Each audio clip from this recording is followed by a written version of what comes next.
Bro, hang with me for a minute. Gaming is such an interesting topic. Not only interesting, but kind of sensitive. Because if you spend more than, I'd say, 3 hours gaming a week, you probably get no bitches. And that is most of the male population. So yes, it is a very sensitive topic. More sensitive than your tip when you rub it every night. So there is multiple facets in the niche that is gaming. You know, you have the predator, not the predator gamer, but the actual predator who plays games, who is a predator. You have the sweats, you have the nerds. But one thing you have in this sort of hobby thing is you don't have any good personalities. You rarely get on the game and find someone who is not a loser. So it is very prevalent in the hobby that is gaming to insult people, and that is right, that is righteous. Bring bullying back a little bit. If you find somebody on the game who is talking to you as if they are doing something in real life, like for instance, you find someone on Marvel Rivals critiquing you as if they were your employer in an office setting, talking to you to switch characters as if you did an assignment wrong, yes, he fully deserves to be bullied like he did back in middle school. I'm talking about Wedgie on the fence,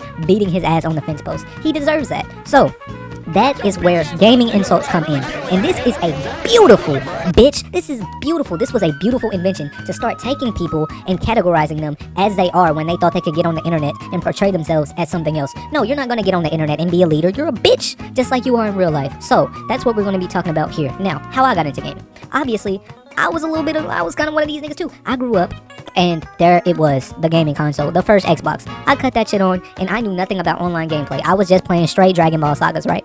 And I felt as if I was the gaming king. You know, I felt like the gaming loser until I met my cousins. And I would get my ass beat and I thought in my head, wow, these niggas is losers. Like, how much time did you spend on this game to be able to do me that badly? Now, granted, I am a toddler at this point, but still, how much time have you put into this game, sir? Have you put as much time into this game as you has put...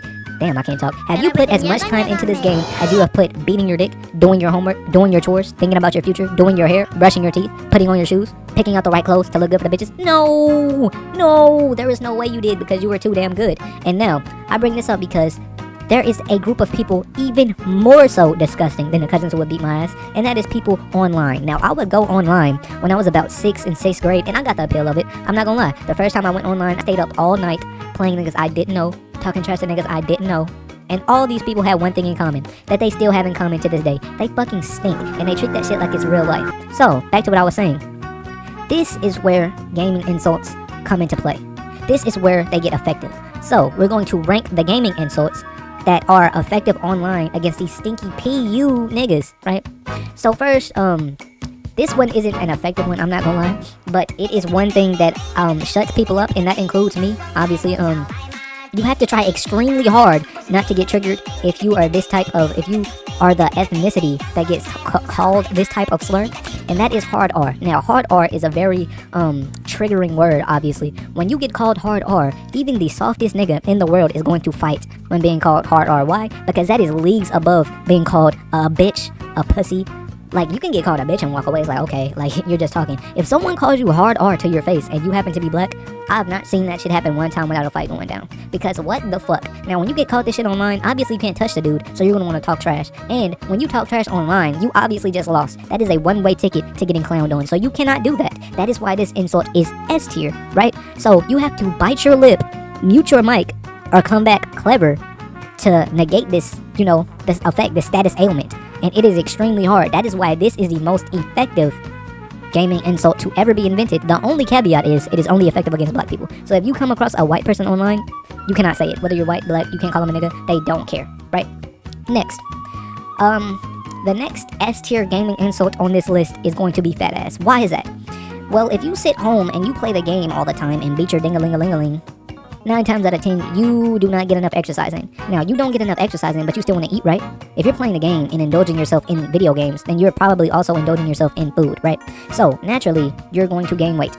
And so, when someone acknowledges this fact, it is obviously going to trigger you. Yes, you are a fat ass. Yes, you will get mad at being called a fat ass. And so, this almost triggers the same type of reaction as being called the hard R, except it is obviously a little bit worse. But you still want to clap back. You still want to say, I'm not fat. But then, when you say that, you're going to feel shame in the fact that you actually are fat. That is why this is it brings across a double-edged sword where you are trying to defend yourself but feeling ashamed of yourself at the same time. So it is just a shameful tactic to use on someone, and that is why this, if the hard R is S tier, we're gonna put this S plus tier. We're gonna put this S tier. Now, the third one and the last one we're gonna go over, right? It's being called any version of chronically online nerd. Don't go out the house. This is the third, and I would probably rate this about a B tier because it isn't personalized. Like, even if you are this type of person, it isn't personalized, and you obviously, like, it's like, whatever, you can just say you're not. Like, it's not that shameful, but it still hurts a little bit, because they're perceiving you in a way that they have no way of confirming. Because, like, it is true that there are a lot of black people gaming. It is true that there are a lot of fat people gaming. But how the fuck did you guess it was me who was chronically online? And it hurts the soul a little bit, but you can obviously just say, no, because I just went to Chick-fil-A yesterday. Technically, you weren't in the house all day. Do you see what I'm saying? Anyways, those are the 3 gaming insults that came to mind. But like the video, and I might do another one. I don't know. You know, I'm going to double upload today, so I kind of want to make this shit short, like your dingling. So, yeah.